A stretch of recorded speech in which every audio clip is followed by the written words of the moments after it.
Defense is much more critical than attack.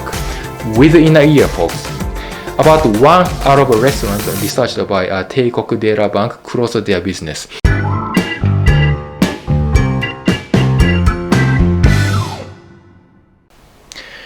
Alright, so let's move on and talk about the practical calculations. If you are running a restaurant or food service business, please don't forget this formula because it's important. You gotta know it. It's called FL ratio or FL cost percentage. F stands for food and L stands for labor. To be able to understand this simple formula, these costs are calculated over the total volume of sales. Suppose that your sales hit 20,000 US dollar. The total cost of food is 7,000 US dollar, and that of labor is 5,000 US dollar. You add them up, and it equals to what? 12,000 US dollar, right? If you divide it by 20,000, the total prime cost is what? Yes, 0.6, namely 60%. That's your FL cost percentage. I was in business major, but to tell the truth with you, I didn't know the formula. What a shame.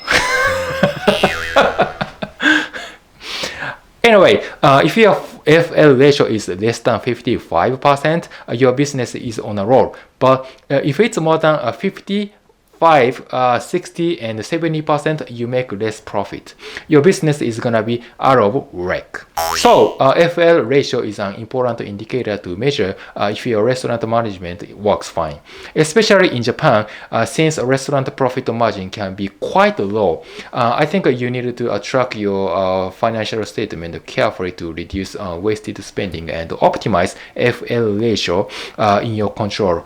Labor cost includes huge expenses like salaried employee wages, part-time employee wages, overtime incentives and bonus, payroll, taxes, and health insurance and paid days off.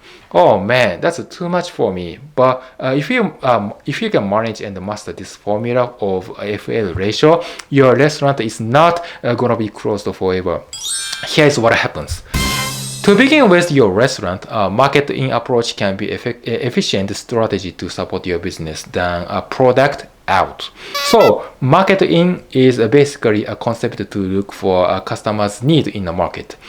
When you want to facilitate the exchange or business transaction of goods or services, you need to identify and meet customers' needs. If you ignore it, you get no results. When you have a great idea for a product, it doesn't always mean it's great. Probably for 90% of instance, you need to spend some time developing ideas, defining it, and you are really sure it's gonna work. This is exactly same as my YouTube channels, unfortunately. I only do my favorite things. That was my catchphrase when I started to do YouTube. But that's a terrible lie, man. I must have for 3 years for nothing. My right hand got virus because it's too much.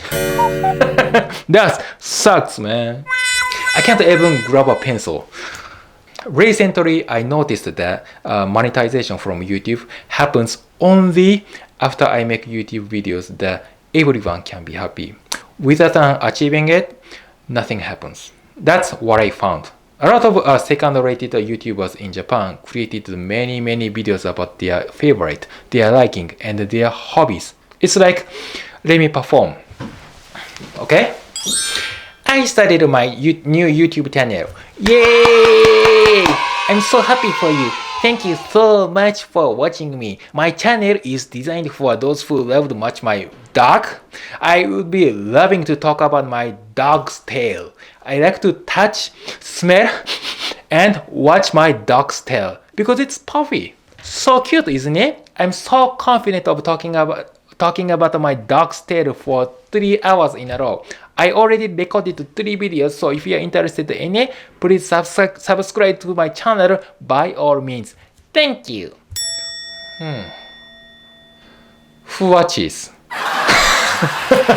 Who the hell wants to watch this channel? Even if you are a dog lover, you don't want to watch my dog's tail. It's too niche, but Don't you come upon those kind of creepy videos on YouTube? Quite many times, huh? I strive to meet my satisfaction and get the attention from my viewers, but it's quite difficult to grow my channel. That's why I shifted my YouTube strategy to meet customers' needs instead of sales satisfactions. Likewise, it's the same thing with a restaurant business, right? Did you clarify? Okay, you bet. Your customers are everything. Reducing expenses is everything. Whatever business you do, you have to get rid of your ego. Don't pursue your profit too much. Think about the price setting for your customers. Reliability, sustainability, risk reduction, convenience, and transparency. They want to know what they are paying up front and without hitting fees and stuff like that. Every single thing you do is for your regular customers. I know it's quite impossible to achieve it, but I just want to keep it real. That's my life. Listen up, everyone. That's why many restaurant owners in Japan failed. Don't look at your dream, but look at the reality. Don't look at the sales, but look at the expense. Don't look at myself, but look at my customers. Client. These are my new catchphrase, people. From now on, I keep that in mind in my deep mind. I always thank those who commented me in our description of Facebook, Instagram, and Twitter. Everything means a lot and matters to me. That's how I learned many lectures from my favorite YouTuber, Nakata-san. Thank you so much. Alright, so having said that, next section is a more important factor to succeed your business. I want you to memorize this business term. That's called depreciation. Yes, finally. It blows my mind. So, no matter how many times I hear at school, I can't understand the concept of depreciation. I hate that Who named this stupid term, huh? It drives me crazy, dog.